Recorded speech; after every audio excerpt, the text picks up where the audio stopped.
Le Real Madrid a obtenu son ticket pour les demi-finales de sa compétition fétiche, au terme d'un match qui s'est terminé sur un 1-1 et qui s'est donc joué au tir au but. C'est devenu le nouveau Classico en Ligue des Champions. Pour la 4e fois en 4 ans, Manchester City et le Real Madrid s'affrontaient dans le Money Time de la C1. Les deux géants de la scène européenne avaient l'habitude de se défier en demi-finale, mais cette fois, c'est en quart que le choc a eu lieu. Une confrontation qui porte chance puisque le vainqueur de ce duel a souvent remporté la compétition dans la foulée, Madrid en 2016 et 2022, City l'an dernier. Auteur d'un match nul spectaculaire à l'aller, au Bernabéu, 3-3, Citizens et Merengue promettaient un match retour du même acabit. Mais contrairement à ce que l'on pouvait croire, City a refusé d'attaquer son adversaire dès l'entame du match. Et de son côté, Erling Haaland, très attendu ce soir après son mauvais match en Espagne, démarrait très mal cette rencontre en perdant énormément de ballons. Une équipe aussi expérimentée que Madrid n'en demandait pas tant. Une minute après une première alerte signée Camavinga, 11e, Rodrigo a mis les siens sur de bons rails. Il a dû s'y reprendre à 2 fois face à Ederson, mais le Brésilien n'a pas manqué l'occasion d'ouvrir le score sur un centre de Vinícius Junior. 12 minutes plus tard, Vini était encore à la manœuvre pour servir Carvajal, mais la frappe du latéral était contrée, 24e. Cueilli à froid, le champion d'Europe en titre a eu le mérite de se réveiller. Sans surprise, les hommes de Pep Guardiola ont fait le siège du camp merengue, pendant que les partenaires de Rodrigo se donnaient corps et âme pour résister aux assauts mancuniens. Car les actions ont été nombreuses. City pouvait compter sur Grealish, 32e, 36e, et De Bruyne, 27e, pour tenter de percer la muraille madrilène. En vain. Il y avait toujours un pied merengue pour contrarier les tentatives anglaises. Accélérateur de jeu habituel, Bernardo Silva et Foden ne pesaient quasiment pas. Et Haaland dans tout ça? Après un début de match compliqué face à Nacho, le Norvégien a su prendre la mesure de son adversaire, notamment dans les airs. Mais à part une tête sur la barre transversale, 19e, rien d'autre à signaler. Trop peu pour un tel joueur dans un tel match à enjeu. Au retour des vestiaires, la physionomie du match n'a logiquement pas changé. City poussait pour revenir au score, 47e, 53e, 70e, pendant que les Madrilènes ne faisaient que subir, tous ensemble.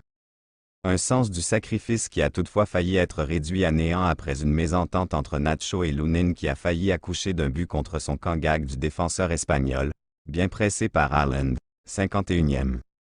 Ce jeu d'attaque-défense semblait interminable pour le Real, mais les Citizens ne se créaient pas vraiment de grosses occasions, privilégiant surtout les frappes lointaines, incapables de fissurer le bloc regroupé madrilène.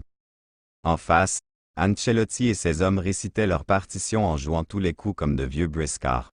Si cette situation de siège aurait fini par être fatale à plusieurs équipes, le Real, lui, semblait imperméable à la tactique d'usure mancunienne.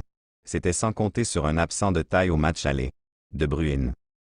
Sur un centre de Doku, auteur d'une bonne rentrée, mal renvoyé par Rudiger, le Belge a eu la lucidité nécessaire pour ajuster Lunin, 1-1, 75e. La petite erreur de Rudiger s'est payée cash, mais l'égalisation mancunienne était loin d'être imméritée vu la domination des Sky Blues.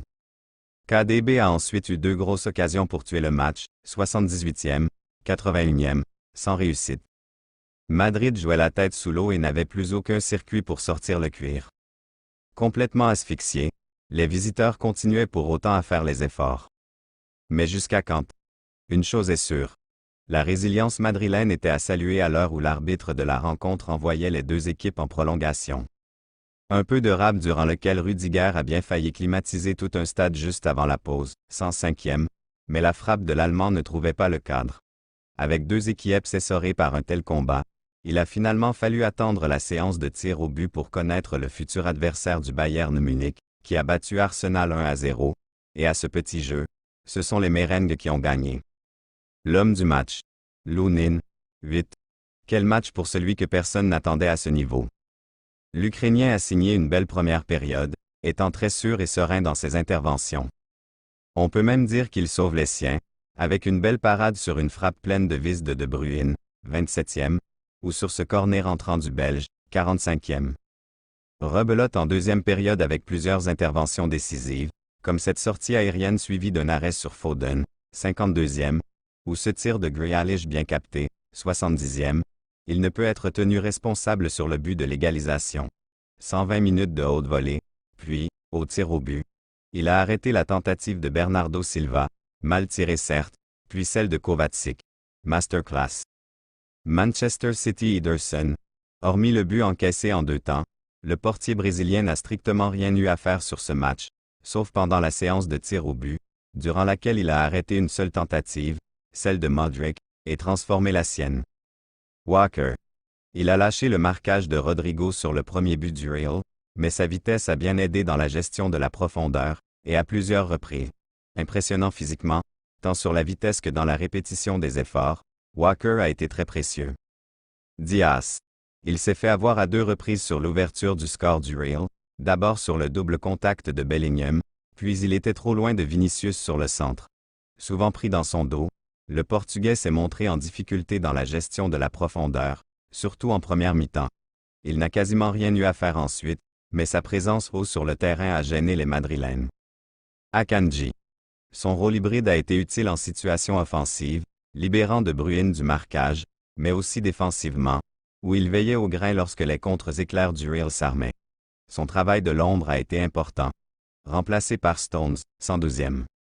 Gvardiol. Le défenseur croate a eu moins de travail qu'à l'aller, mais a été rendu une copie propre ce soir.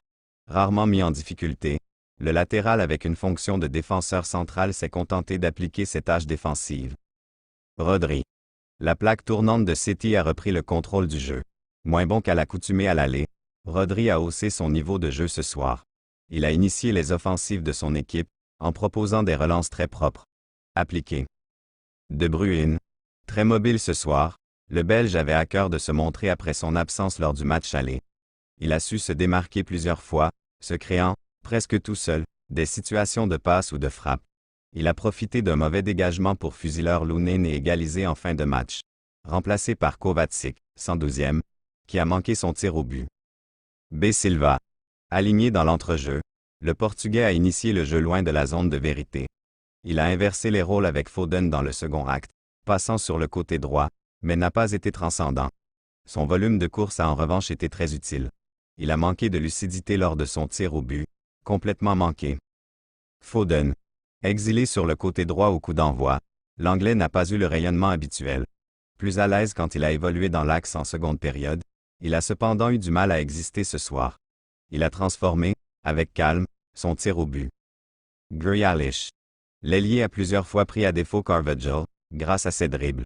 Il a été l'attaquant le plus en vue ce soir, avec la majeure partie des offensives des Sky Blues passant par son côté, sans être décisif. Remplacé à un peu plus d'un quart d'heure de la fin, 72e, par Doku, 6,5, qui a apporté sa folie dans les petits espaces et sa vitesse à déstabiliser Carvajal. Le but de l'égalisation est venu de lui. Une entrée en jeu ô combien importante et décisive pour City. Haaland. Fantomatique à l'aller, le Norvégien a eu plus de ballons à jouer ce soir. Il a touché la barre transversale de la tête, un secteur de jeu où il a pris l'ascendant sur Nacho, sans se montrer décisif pour autant. Ses déviations ont manqué de précision.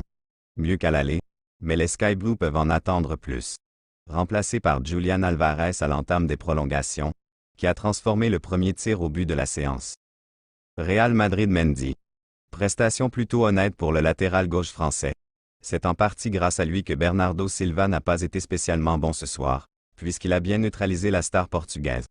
Certes, il n'a pas apporté offensivement, mais ce n'est pas ce qu'on attendait de lui ce soir. Il devait blinder et sécuriser ce côté gauche madrilène, et il l'a bien fait malgré quelques frayeurs en deuxième période. Nacho. Dans le 11 titulaire ce soir en l'absence de Tchouaméni, le vétéran a, comme à chaque fois qu'il est aligné, répondu présent. Cette fois, c'est lui qui était au marquage d'Erling Haaland. Et le Norvégien a eu énormément de mal contre l'Espagnol. Nacho a remporté pratiquement tous ses duels, réalisant des interventions décisives dans sa surface. Il a su mettre le pied ou le corps quand il fallait, et a rendu une très bonne copie dans l'ensemble. Il s'offre même un tir au but. Rudiger. Après avoir muselé Haaland lors du match aller, l'international allemand arrivait en confiance. Et il a été plutôt solide, une fois encore, même si c'est plutôt Nacho qui se chargeait du cyborg nordique. Il dévie bien le ballon sur cette frappe de Grealish qui partait diablement bien, 36e, par exemple. En revanche, on peut dire qu'il se trouve sur l'égalisation de City, puisqu'il dégage très mal le ballon et permet à De Bruyne de l'expédier au fond, 76e, une erreur qui entache une prestation tout de même plus que satisfaisante, conclue par le tir au but de la victoire. Carvajal, sur le flanc droit de la défense, il avait un Grealish particulièrement entreprenant devant, souvent accompagné par De Bruyne en plus de ça. Face à de tels clients, qui ont souvent tenté de le fixer, le capitaine merengue a très bien tenu. Pareil pour le virevoltant Doku en deuxième période. Il n'a été pris au dépourvu que peu de fois, et a fait parler son expérience dans ce genre de rencontre. Une nouvelle prestation solide dans un gros match en somme, surtout qu'il a joué avec un jaune pendant une grosse partie de la rencontre. Blessé en prolongation, il a quitté le terrain et Militao a pris sa place, permettant de passer en défense à 5. Camavinga. Dans ce grand rendez-vous, le milieu de terrain tricolore a été plutôt bon. Il a été très actif défensivement, forcément, face à un rival qui eut une grosse possession. Il a ainsi bien gêné ses vis-à-vis Citizens, les forçant à devoir passer par les flancs pour attaquer, puisqu'il était toujours bien positionné et lisait à merveille les offensives rivales. Et quand il a eu le ballon entre les pieds, il a été propre et a fait les bons choix. Un peu dans le dur en prolongation à cause de la fatigue. Kroos. L'expérimenté milieu allemand a surtout dû se donner défensivement ce soir. Habitué à jouer dans un fauteuil, le numéro 8 du Real Madrid a dû faire le sale boulot aux côtés de ses partenaires. Et il l'a plutôt bien fait. Il a été très bon en première période, ressortant de très bons ballons malgré le pressing intense de City. Il s'est un peu éteint au fur et à mesure que la deuxième période avançait, et Modric, 5, l'a remplacé à la 79e. Le Croate a surtout dû défendre et courir derrière le ballon, et il n'a donc pas pu être très influent dans la construction du jeu. On a cependant pu voir son expérience sur quelques actions isolées. Il rate cependant son tir au but. Valverde. Son volume de jeu incroyable lui a permis de percer, à plusieurs reprises, des lignes au milieu de terrain. Il s'est vite projeté vers l'avant, prenant souvent le dos d'une équipe citizenne assez haute. Dans les labeurs défensifs, il a également été précieux pour Carlo Ancelotti, prêtant main forte à Dani Carvajal et à Camavinga notamment. Un peu effacé en fin de match tout de même. Bellingham. Pas spécialement en vue lors de la première confrontation. Il a aussi eu du mal à briller ce soir, dans son pays. Certes, il y a ce contrôle magnifique sur le premier but notamment. Il a aussi montré des qualités techniques évidentes, au niveau de la conservation du ballon surtout. Mais force est de constater qu'il n'aura pas été très influent dans le jeu. On est très loin du meilleur Bellingham, et c'est vrai que son équipe a peu eu le ballon, mais même lorsqu'il a pu l'avoir, il n'a bonifié que très peu d'actions. Et en tant que leader technique de l'équipe, c'est lui qui aurait dû justement remettre les siens dans le bain, ce qu'il n'a jamais réussi à faire. Il transforme son tir au but parfaitement. Vinicius Junior. Le meilleur passeur de cette édition de la Ligue des Champions a encore joué dans un rôle plus axial, comme lors du premier round. Forcément, son équipe étant privée du ballon par City, il n'a pas pu entrer en contact avec le Cuirtes régulièrement. Mais quand il l'a fait, il a été bon, à l'image de son caviar pour Rodrigo sur l'ouverture du score, et sur plusieurs actions où il a mis la misère dans les derniers mètres adverses. Peu à peu, il a disparu en deuxième période, comme la plupart des Madrilènes. Blessé, il a laissé sa place à Lucas Vazquez à la 102e. L'Espagnol a été assez volontaire, sans plus, mais a bien transformé son tir au but. Rodrigo. Très bon lors du match aller face à sa victime préférée en Europe, le Brésilien n'a pas mis longtemps à faire parler la poudre. Une ouverture du score, en 2 temps, en position de prédateur des surfaces après un bon service de son compatriote Vinicius Junior. Seulement, à part ce but, il n'a pas réussi à vraiment se montrer cette fois, et a globalement été peu dangereux. Bien loin du Rodrigo qui avait tant mis le feu au Bernabéu il y a une semaine. Ancelotti l'a sorti pour faire entrer Brahim Diaz à la 83e, qui a par exemple offert un bon ballon à Rudiger.